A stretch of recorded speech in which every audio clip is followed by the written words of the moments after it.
नमस्कार, आप सभी का मैं भक्ति ज्ञान चैनल में एक बार फिर से स्वागत करती हूँ। आप सभी को कार्तिक मास की हार्दिक शुभकामनाएं।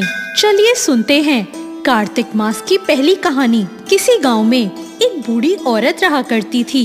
वो कार्तिक का व्रत रखा करती। उसके व्रत खोलने के समय भगवान कृष्ण आते और एक कटोरा खिचड़ी का रखकर चले जाते। उस बूढ़ी औरत के पड़ोस में एक और औरत रहती थी। वो हर रोज ये देखकर ईर्ष्या करती कि इसका कोई नहीं है, फिर भी इसे खाने के लिए खिचड़ी मिल ही जाती है। एक दिन कार्तिक महीने का स्नान करने के लिए वो बूढ़ी औरत गंगा में गई। पीछे से भगवान कृष्ण आए और उसका खिचड़ी का कटोरा रखकर चले गए। पड़ोसन ने जब खिचड़ी का कटोरा रखा देखा और देखा कि वो बूढ़ी औरत नहीं है, तब वो कटोरा उठाकर घर के पिछवाड़े फेंक आई।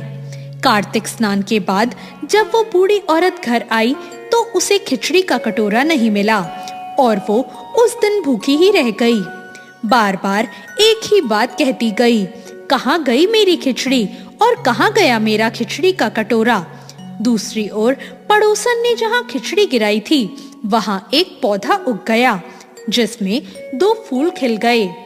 एक बार राजा उस ओर से निकला तो उसकी नजर उन 2 फूलों पर पड़ी और वो उन्हें तोड़कर अपने महल ले आया। महल लाने पर उसने रानी को वो फूल दिए जिन्हें सूंघने पर रानी गर्भवती हो गई।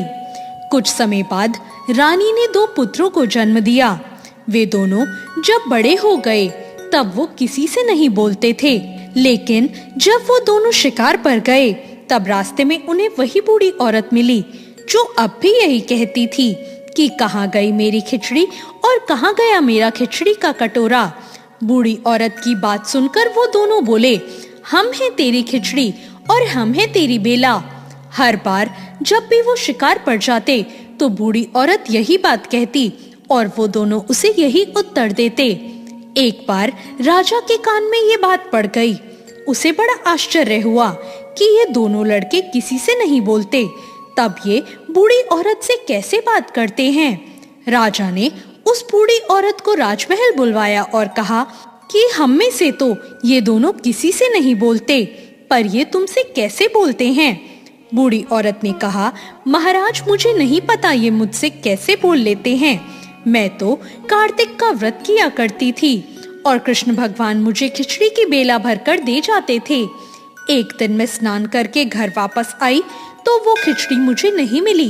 जब मैं कहने लगी कि कहाँ गई मेरी खिचड़ी और कहाँ गया मेरा बेला, तब इन दोनों लड़कों ने कहा कि तुम्हारी पड़ोसन ने तुम्हारी खिचड़ी फेंक दी थी। उसके 2 फूल बन गए और वो फूल तोड़कर राजा ले गया और रानी ने जब उन फूलों को सूंघा तो हम 2 लड़कों का जन्म हुआ। हमें भगवान ने तुम्हारे लिए ही भेजा है।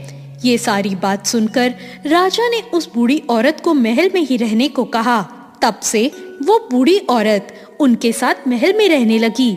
हे कार्तिक महाराज, जैसे आपने उस बूढ़ी औरत की बात सुनी वैसे ही आप व्रत करने वालों की भी सुनना। तो ये थी कार्तिक मास की पहली कहानी। आपको ये कहानी कैसी लगी कमेंट करके जरूर बताएं। साथ ही और कहानियों के लिए मेरे चैनल भक्ति ज्ञान को सब्सक्राइब करना ना भूलें। धन्यवाद।